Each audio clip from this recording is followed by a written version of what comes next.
ദേശീയ നേതാക്കൾക്ക് തന്നെ മൂക്ക് കയറിടേണ്ട സമയം കഴിഞ്ഞിരിക്കുന്നു. അതായത് മോദി ട്രംപ് കൂടിക്കാഴ്ചയെ പിന്തുണച്ചുകൊണ്ട് ശശി തരൂർ രംഗത്ത് വരുന്ന ഒരു പരാമർശം നമ്മൾ കണ്ടു. അതിനെ പിന്തുണച്ചുകൊണ്ട് ഇപ്പോൾ കോൺഗ്രസിൻ്റെ പ്രവർത്തക സമിതിയിലെ സ്ഥിരം ക്ഷണിതാവ് കനയ്യകുമാർ കൂടി രംഗത്ത് വന്നിരിക്കുന്നു.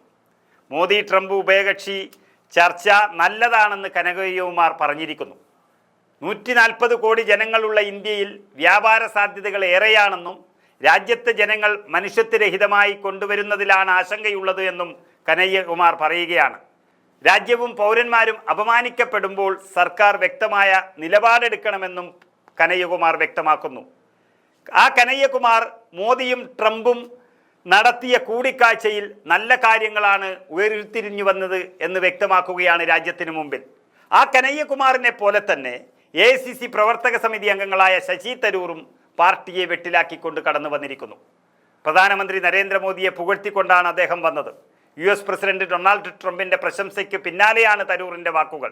മോദിയോട് വിലപേശൽ എളുപ്പമല്ലെന്നും അക്കാര്യത്തിൽ അദ്ദേഹം എന്നേക്കാളും കടുപ്പക്കാരനാണെന്നും മെച്ചപ്പെട്ടയാളെന്നുമായിരുന്നു ട്രംപ് പറഞ്ഞിരിക്കുന്നത്. ഇക്കാര്യം ശ്രദ്ധയിൽപ്പെടുത്തിയപ്പോൾ ട്രംപ് അങ്ങനെ ഇന്ത്യൻ പ്രധാനമന്ത്രിയെക്കുറിച്ച് പറഞ്ഞിട്ടുണ്ടെങ്കിൽ അത് വെറുതെയാവില്ല എന്നായിരുന്നു തരൂറിൻ്റെ പ്രതികരണം. തങ്ങളുടെ ജനങ്ങളെ നിങ്ങൾക്ക് അപമാനിച്ചേക്കാൻ കഴിയില്ല എന്ന് അടച്ചിട്ട മുറിക്കുള്ളിൽ മോദി തീർച്ചയായും ട്രംപിന് താക്കീത് നൽകിയിട്ടുണ്ടാകും എന്നാണ് താൻ കരുതുന്നത് എന്നാണ് ശശി തരൂർ വ്യക്തമാക്കുന്നത്. അനധികൃതമായി കുടിയേറിയവരെ നിങ്ങൾക്ക് തിരികെ ഇന്ത്യയിലേക്ക് അയക്കാം, ഞങ്ങൾ അവരെ നോക്കും, അവർ ഞങ്ങളുടെ പൗരന്മാരാണ്. കയ്യിൽ വിലങ്ങും കാലിൽ ചങ്ങലയുമിട്ട് സൈനിക വിമാനത്തിൽ അവരെ അയക്കുന്നത് ശരിയല്ല എന്ന് നരേന്ദ്രമോദി കൃത്യമായി താക്കീത് നൽകിയിട്ടുണ്ടാകുമെന്നാണ് താൻ കരുതുന്നത് എന്നും വാസ്തവം എനിക്കറിയില്ല എന്നുമാണ് തരൂർ പറഞ്ഞിരിക്കുന്നത്. ഒരു കോൺഗ്രസ് നേതാവിന് ഇതിൻ്റെയൊക്കെ വല്ല ആവശ്യമുണ്ടോ എന്നാണ് പ്രവർത്തകർ ചോദിക്കുന്നത്. കാരണം കോൺഗ്രസ് നേതാവിന് BJP നേതാവിനെ പ്രശംസിക്കുന്നതിനൊക്കെ ഒരതിരുണ്ട്. ട്രംപ് മോദി കൂടിക്കാഴ്ചയുമായി ബന്ധപ്പെട്ട് പുറത്തു വരുന്നത് പ്രതീക്ഷയ്ക്ക് വകയുള്ള വാർത്തകളാണെന്നാണ് തരൂർ പറഞ്ഞുകൊണ്ടിരിക്കുന്നത്. താരിഫുകളെ ബന്ധപ്പെട്ട് കുറച്ചുകൂടി ഗൗരവമായ ചർച്ചകൾ ആവശ്യമാണെന്നും ഒക്ടോബറോടുകൂടി താരിഫ് സംബന്ധിച്ച വിഷയത്തിൽ ഇന്ത്യക്ക് അനുകൂലമായ തീരുമാനമുണ്ടാകുമെന്നാണ് പ്രതീക്ഷിക്കുന്നത്, അല്ലെങ്കിൽ നമ്മുടെ കയറ്റുമതിയെ സാരമായി അത് ബാധിക്കുമെന്നുമൊക്കെ തരൂർ പറയുന്നു. അങ്ങനെ ആ തരൂറിനെ പിന്തുണച്ചുകൊണ്ട് കോൺഗ്രസ് നേതാവ് കനയ്യകുമാറും രംഗത്തെത്തിയതോടെ രണ്ട് നേതാക്കൾ കോൺഗ്രസിൻ്റെ അഭിപ്രായങ്ങളിൽ നിന്ന് വ്യതിചലിച്ച് നരേന്ദ്രമോദിയുടെ പക്ഷത്ത് ചേർന്നതായി നമുക്ക് വിശ്വസിക്കാം. കാരണം നരേന്ദ്രമോദി അത്രയ്ക്കും പ്രശംസിക്കുക എന്നത് കോൺഗ്രസ് നേതാക്കൾക്ക് പറഞ്ഞ പണിയല്ല.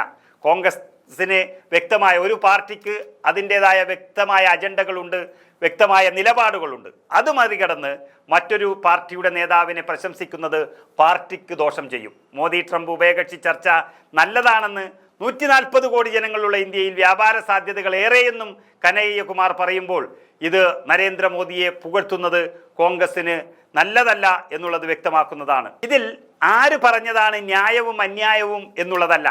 ഒരു പാർട്ടിയുടെ തീരുമാനത്തിനും അഭിപ്രായത്തിനും ഒപ്പം നിൽക്കാതെ വലിയ ആളാവാൻ വേണ്ടി പല അഭിപ്രായങ്ങൾ പറയുന്നത് പാർട്ടിയെ സംബന്ധിച്ചിടത്തോളം വലിയ ദോഷം ചെയ്യും.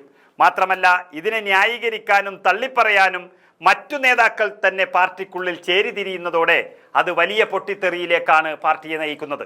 അതുകൊണ്ട് തന്നെ ബുദ്ധി കൂടുതലാണ് എന്ന് തോന്നുന്നവർ പാർട്ടിയുടെ ചട്ടക്കൂടിൽ നിൽക്കാതെ പുറത്തുനിന്ന് സംസാരിക്കുന്നതായിരിക്കും നല്ലത്.